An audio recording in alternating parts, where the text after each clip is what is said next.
মিশো থেকে এই ড্রেসটা অর্ডার করেছিলাম, দেখি খুলে কীরকম হয়। আনবক্সিং করছি আমার মেয়ে, আমি। হ্যাঁ, দেখা যাক খুলে কীরকম হয় প্রোডাক্টটা।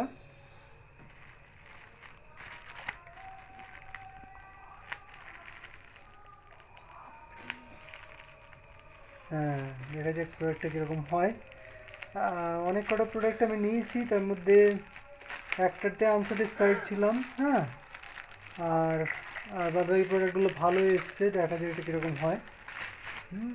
এই যে খুলছি একটা ড্রেস, দেখি টপ বটম দুটোই দেওয়ার কথা। এর আগে চেক করেছিলাম, ওদের টপটা দিয়েছিল, বটমটা দেয়নি।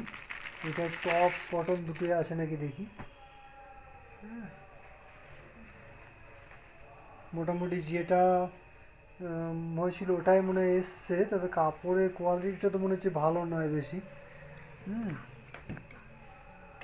কাপড়ের কোয়ালিটি তো ভালো মনে হচ্ছে না। হাতে কি বুঝছিস, ভালো কোয়ালিটিটা? ভালো নয়।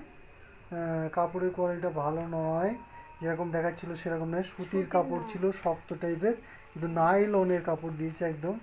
নাইলনের কাপড়, সিল্কের টাইপের কাপড়, কিন্তু সুতির কাপড় দেখাচ্ছিল, কটন কাপড় দেখাচ্ছিল। কাপড়ের ডিপার্টমেন্টটা খুবই খারাপ দেখছি মিশোর। এটাতে ডেভেলপমেন্ট করা উচিত, কেননা প্রোডাক্ট যেগুলো দেখানো হচ্ছে ছবিতে সেগুলো দিচ্ছে না।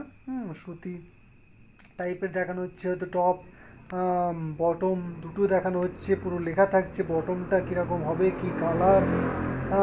কিন্তু বটমটা দেওয়া হচ্ছে না, এতে টপ বটম দুটোই দিয়েছে, কিন্তু কোয়ালিটিটা খারাপ।